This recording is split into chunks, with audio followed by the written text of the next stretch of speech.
ovviamente era um trabalho absurdo fazer um quadro assim, esse é grande, inclusive, né?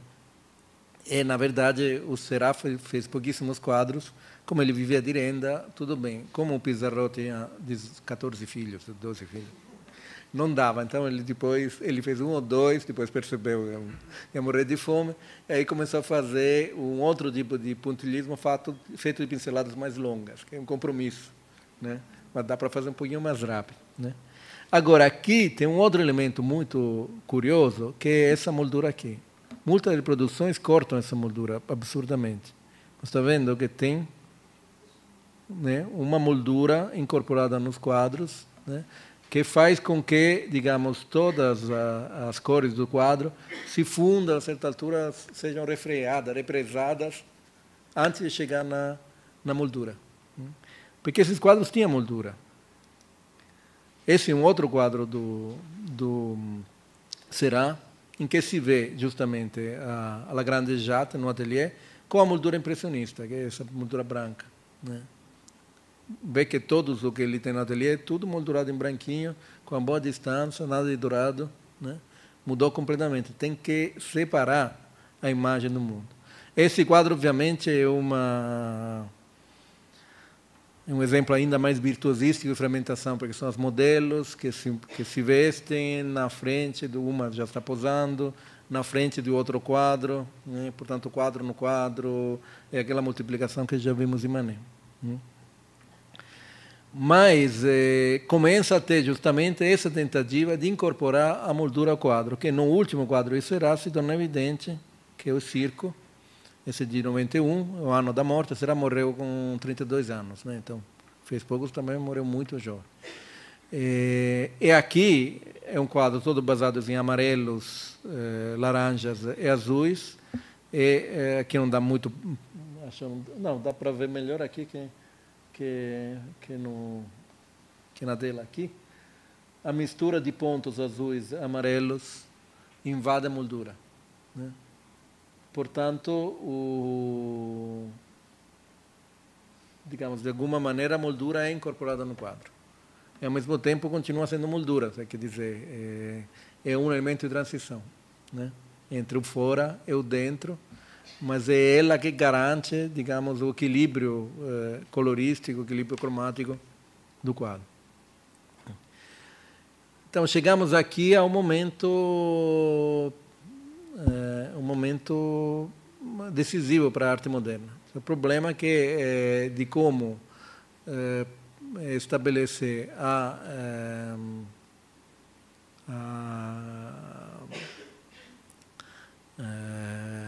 a coerência da obra de arte dentro de um mundo que é incoerente e como manter o mundo à distância ou como, de alguma maneira, dar conta dessa fratura entre o mundo e a obra, né?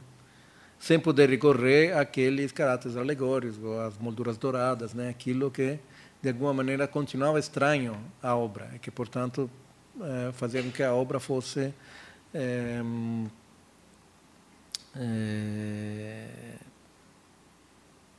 reificada, digamos assim, né? Não fosse dona do seu próprio enquadramento.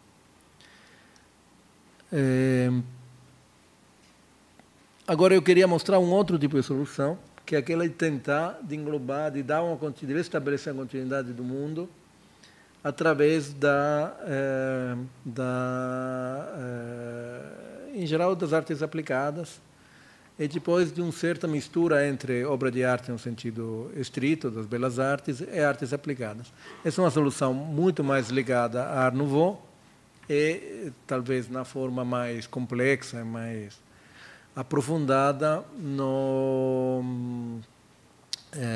na secessão vienense. A secessão vienense que desenvolve mais esse aspecto. O que a Arte Nouveau fazia? Na verdade, em geral, a Arte Nouveau vingou onde justamente as novas estruturas em aço, em ferro fundido, se incorporavam dentro da cidade. Então, pavilhões, metrô de Paris, né? O problema é como tentar esconder a descontinuidade entre as novas estruturas, as velhas estruturas urbanas, né? Tijolos, pedras, enfim, e ferro, através de uma espécie de simulação de um mundo natural, né? Uma espécie de simulação de uma vegetação, na verdade, né? Esse aqui é o Grand Palais de Paris, construído em 1898. E você vê que aqui é bem evidente a relação entre uma coluna que é pretensamente clássica, né? E uma estrutura em ferro em cima, e a tentativa de dar continuidade entre essas duas através dessa floração, né, artificial, que é essa espécie de caules de galhos, né, em ferro, né, que incorporam a coluna. Essa construção foi a construção Art Nouveau mais importante de Paris na passagem do século. Inicialmente deveria ser um espaço enorme dedicado à arte, depois virou significativamente, logo depois, lugar para exposições de máquinas automotivas. Vou mostrar. Essa foi a exposição de 1909 dos automóveis voadores, né? Desde os Zeppelins até os aviões aqui, né? O Santos Dumont deveria estar aqui em algum lugar, né? Mas você vê que o espaço interno é um espaço que assim tem um certo tipo de fantasia exótica e também vegetal, né? A partir, na verdade, de estruturas muito concretas, que são a estrutura em aço que o Eiffel fazia e que a gente já encontrou na loja de departamento do Bon Marché. Agora, esse é o metrô de Paris, né? O outro ponto em que tinha que, de fato, dar conta de uma descontinuidade, né? O metrô era uma novidade, né? De repente, na rua tinha um buraco e a cidade continuava embaixo, né? Como é que você mediava entre esses dois níveis da cidade, né? E quanto mais essa mediação era estranha, tanto mais se acentuava esse caráter como de crescimento natural, né? Na verdade, tem duas soluções, né, entre os séculos para tentar esconder essa descontinuidade da cidade. Uma arquitetura eclética, ou seja, você usa elementos de todas as épocas um em cima do outro, tentando simular uma certa continuidade histórica, né, onde evidentemente não tem. E a outra é a solução da Art Nouveau, que é uma solução mais de remissão a uma espécie de ambiente mítico, em que a modernidade seria uma espécie de nova natureza, né? Baseada sobre elementos simbólicos, em geral todos inspirados a elementos naturais. A vantagem da Art Nouveau em relação ao eclético é que, de alguma maneira, ela é mais próxima, é mais atenta, é mais cuidadosa do caráter inovador das novas estruturas, né? Ela é mais ligada, de fato, a construção de ferro fundido, né? É mais fiel à construção de ferro fundido de quanto não seja a arquitetura eclética, que botava revestimento de mármore em cima de tudo, né? De alguma maneira, ele deixa aparecer essas estruturas. Mas não tem dúvida que essas tranas plantas são todas meio monstruosas, né? Embora sejam elegantes, são todas meio carnívoras, né? De alguma maneira, né? Meio assustadoras. E, da mesma maneira, você tem essa estranha morbidez também na pintura de inspiração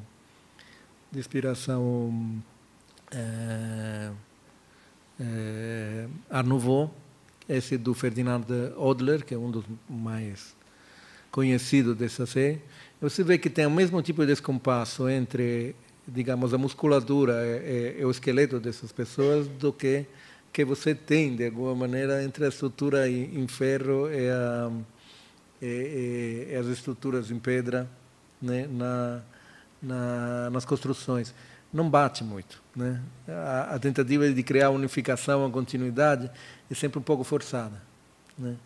Que dá a impressão de um caráter levemente doentio, né? Nessa acentuação sempre mais da curva, né? Impossibilidade de ter nenhum momento de ponto de força, de apoio, né? Uma espécie de deslizar contínuo de um elemento no outro. Agora, no caso da secessão vienense, a situação é mais complexa, né? O que é interessante nessa sessão vienense é que são aqueles artistas como Klimt, Schiele, né? Hoffmann, Otto Wagner entre os arquitetos, enfim. É que aí a mediação já não é mais uma tentativa de resolver a questão da mediação do ponto de vista óptico, mas tentar resolver do ponto de vista intelectual. O que faz mediação, o que constrói as exposições secessionistas, em geral, são grandes temas. Temas em que é possível discutir com o concurso de todas as artes, arquitetura, música, pintura, enfim, escultura, algumas questões centrais que se manifestam de maneira diferente em todas essas artes. Né? A mais famosa, essa é o palácio que foi construído por um aluno do Joseph Hoffmann. Joseph Hoffmann é o grande arquiteto do movimento, junto com Otto Wagner. É o Palácio da Secessão, que foi construído justamente para fazer exposições do grupo da Secessão. Né? É um palácio em cruz grega, quer dizer, são 4 braços iguais, ao lado dos braços tem salas iguais aqui. É muito branco, muito simples, tanto que muitos dizem que é um pouco o antecessor do cubo branco, né, das galerias modernas, né, porque não tem todo aquele tipo de decoração, cortinas, enfim. Responde um pouco mais àquilo que Signac queria, né, de um ambiente completamente neutro. Agora, em geral, diferentemente do cubo branco moderno, as exposições no Palácio da Secessão são exposições, ao contrário, muito construídas. O cubo branco, nesse caso, a cruz branca, serve como ponto de partida para fazer depois instalações complexas, né, em que os elementos se remetem um com o outro. Né. Alguns, para nós, parecem hoje absolutamente demodé, digamos assim, né, fora de época, e outros extremamente interessantes antecipadores. Né. Vou mostrar algumas imagens da exposição Beethoven, de 1902, que talvez foi a mais marcante. A exposição Beethoven era baseada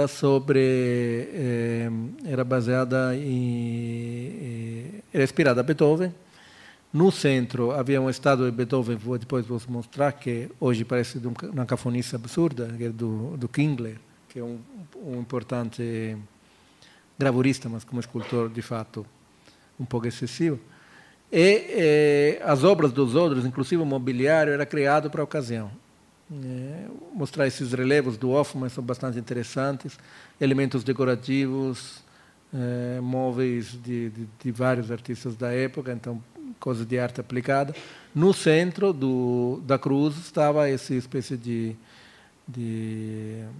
tambor, né, com parapeito, com essa estátua de mármore policromado, em que havia Beethoven com uma água de bronze, uma pedra de ônix, enfim.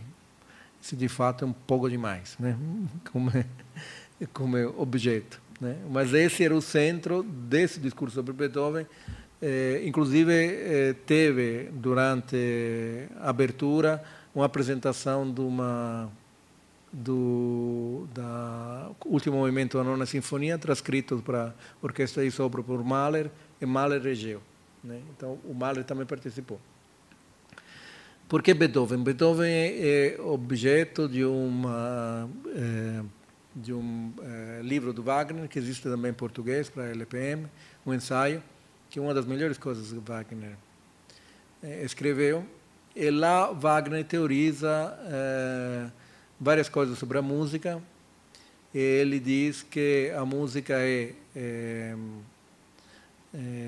a forma a priori da interioridade, assim como o espaço e o tempo são a forma a priori da exterioridade, segundo Kant. Ele faz parte dessa tese. Né? E que significa a forma a priori da interioridade? É a forma a priori da vontade humana antes que ela se defina em objetos concretos, né? Em atos voluntários concretos. É o movimento da vontade que é representado na música. E a uma certa altura ele faz uma imagem muito bonita, porque ele diz: a música é como um grito de um homem que acorda de um pesadelo. Você sabe que gritou, mas não sabe qual é o pesadelo, né? Quer dizer, é uma manifestação de algo de que você não tem acesso, né? Mas que de alguma maneira se representa para a música. Segundo os secessionistas, a arte em geral deveria aspirar a essa condição de música, né? Essa condição de expressar uma interioridade independentemente de definir conteúdos dessa interioridade. É apenas movimento de interioridade que se expressava. Então, parte de uma posição oposta àquelas impressionistas, né? Impressionistas é através da sensação imediata, despojada de qualquer reflexão, ou de qualquer definição, ou de qualquer nomeação, é que você adquire uma relação direta com o mundo, né?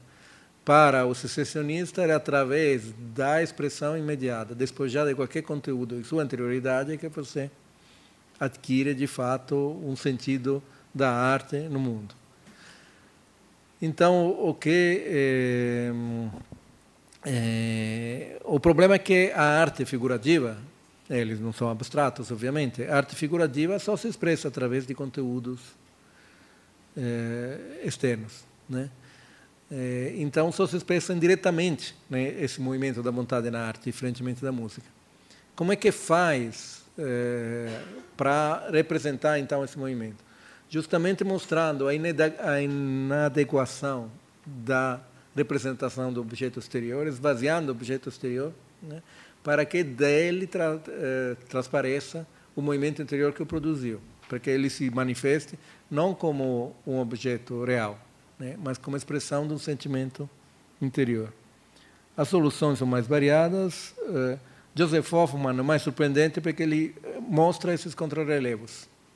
São buracos na parede, né, e são completamente abstratos. Estamos em 1902, né, então, bem antes do primeiro aquarela abstrata de Kandinsky, né. São objetos que ele coloca, se a gente voltar para cá, consegue ver alguns aqui, né?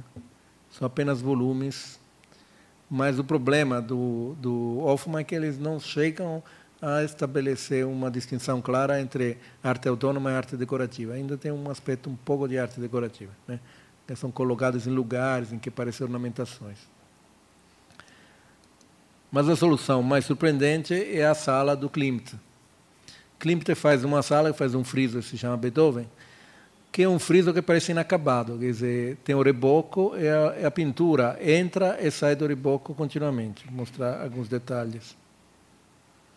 Vendo aqui tem essa figura, esse beijo entre duas figuras, né, que de um lado adquirem um caráter tridimensional, do outro lado desaparecem completamente dentro dessas superfícies douradas.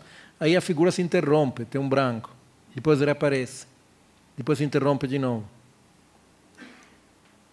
Aqui, desculpe a marca d'água, mas não consegui eliminar, né?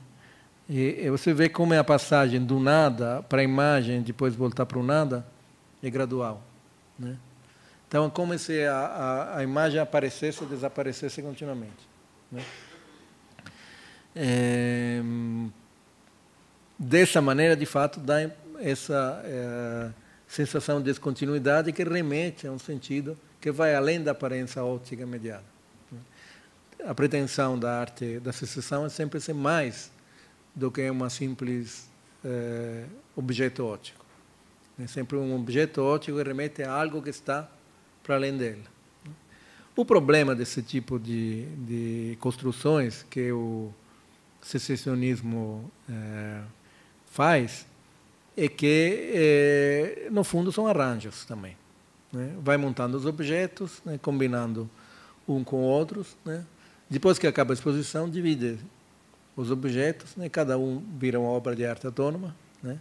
E o problema não é resolvido. O problema dos impressionistas não é resolvido porque, de fato, é resolvível, né? Quer dizer, a passagem da obra para o mundo vai ser sempre traumática, né? Aqui, essa ideia que a obra envolve o mundo, né? Sugerindo a aparição de elementos expressivos, né? Dentro da superfície do mundo, aparecendo e desaparecendo, apenas sugerindo, funciona na encenação que eles fazem na exposição. Quando vai dividir, né, isso muito facilmente se torna decorativo, né, se torna arte aplicada, que em geral o que vai acontecer com a continuação do secessionismo veneziano. No final, depois, já na década de 20, os 10, 20, por exemplo, Hoffmann e Klimt fazem projetos para as casas das ricas famílias burguesas vienenses. E são projetos de uma detalhismo. Eles não apenas constroem a casa e fazem os desenhos dos móveis, mas desenham a roupa que os proprietários deveriam vestir quando estão dentro dessa casa. Quer dizer, você tem que estar desse teatro, senão não funciona, né? Se você sai de chinelo, de repente, né, de roupão do banheiro, você estraga tudo. Né? É verdade. Então, na verdade, a relação entre o mundo e a obra se torna continuamente sempre mais traumática. Parece que não, essa unidade do mundo com a obra é irresolvível. Eu sugiro fazer a pausa agora, porque depois eu vou falar de outros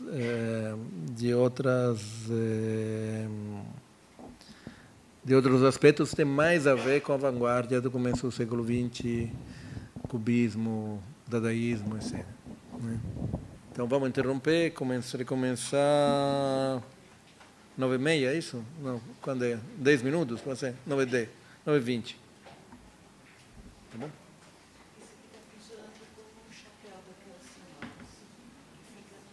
Desculpa.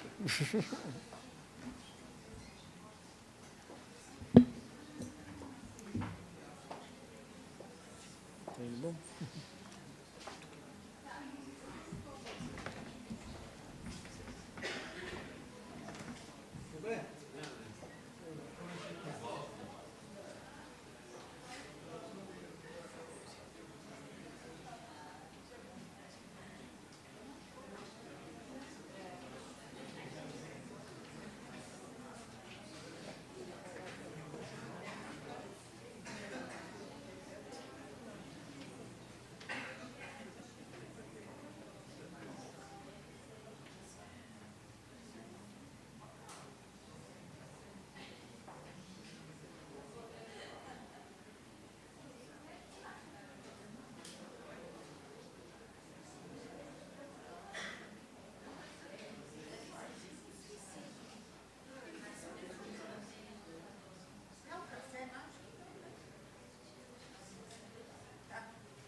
Né, de escolas de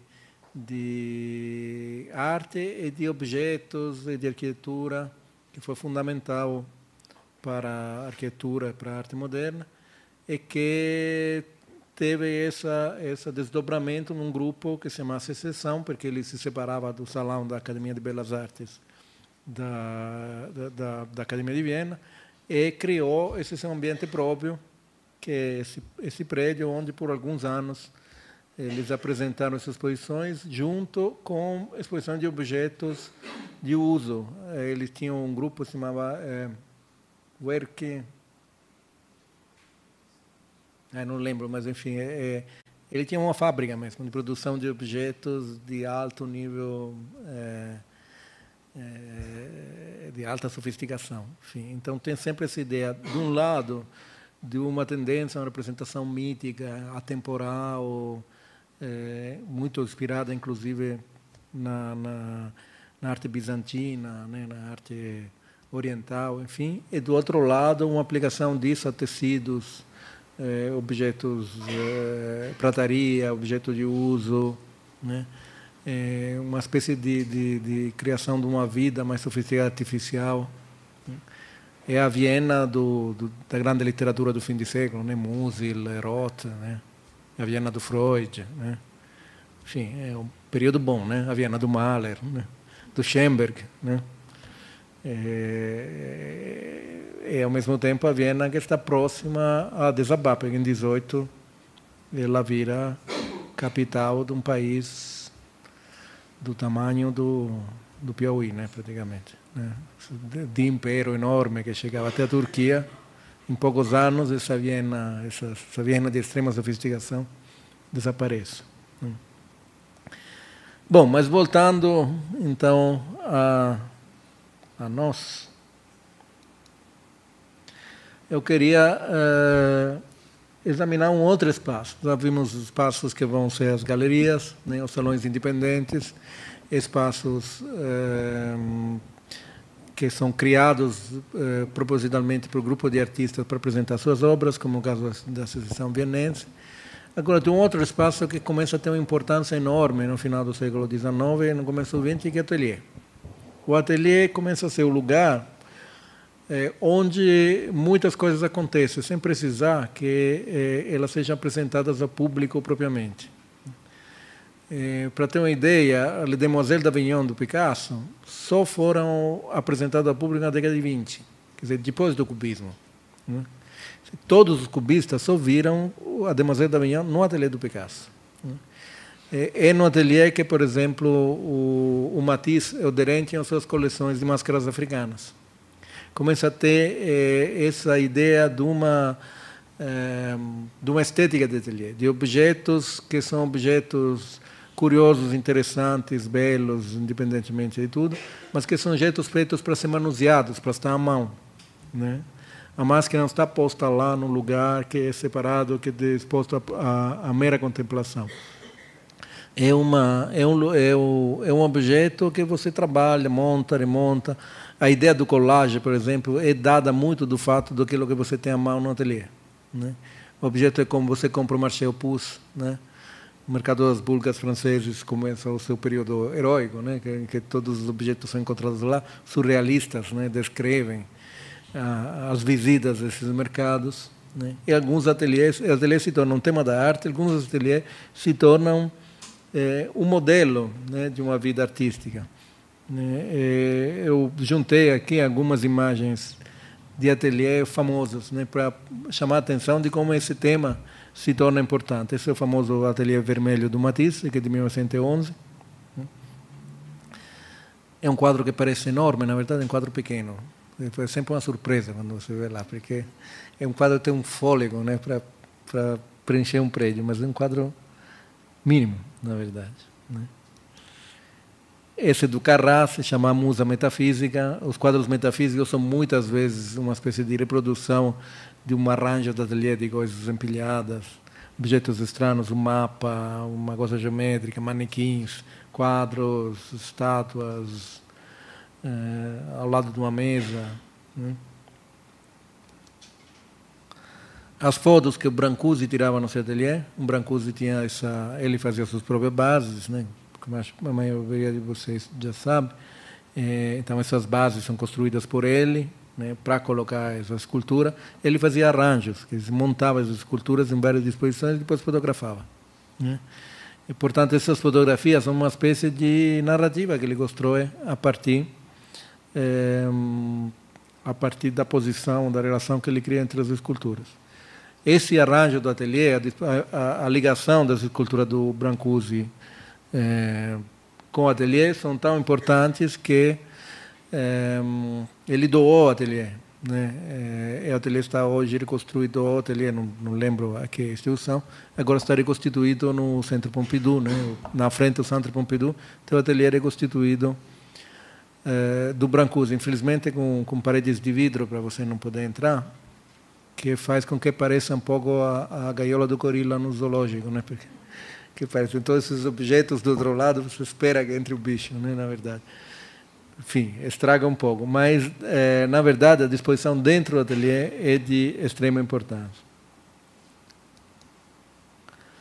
Um dos casos mais estranhos, de Schwitters, é um dos dadaístas alemães, que entre 23 e 37, na casa dos pais, em Hannover, ele começou a construir aquele que chamava de Meeresbaum.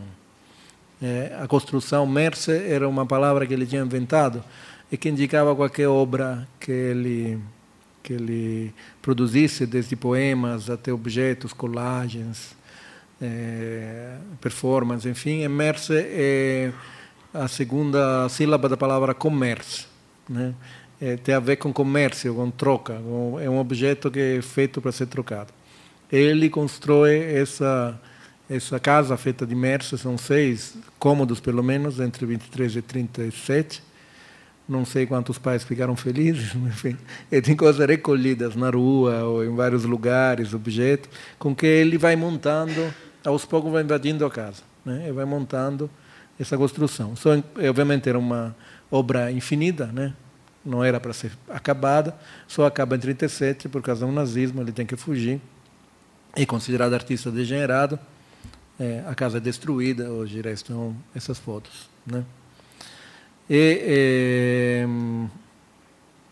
Um dos casos mais gritantes, mais importantes, é do Champ, esse ateliê do Champ em 17, em que nós vemos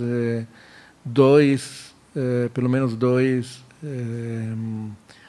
ready-made, né? A famosa roda de bicicleta, a primeira versão, né?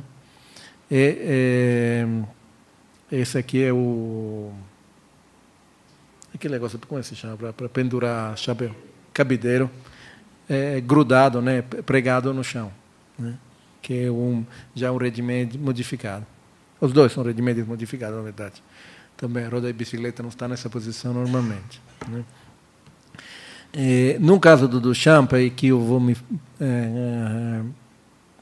parar um pouquinho, porque o caso do Duchamp é um dos mais gritantes. Esses objetos, que nós chamamos de ready-made, são tão importantes para a história da arte do século XX, originalmente são apenas objetos que ele monta no ateliê.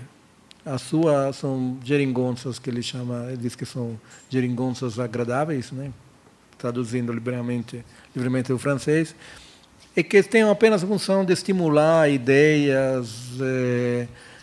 Em geral, são sempre baseados sobre algum jogo de deslocamento, né? Grudar o cabideiro no chão, né? Colocar a bicicleta de cabeça para baixo, né?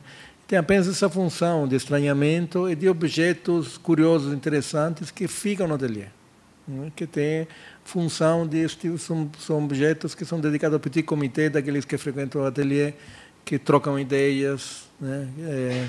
E que não necessariamente tem nenhuma função imediata. O primeiro que ele faz é o engotuar, né? Aquele coador de garrafas, né?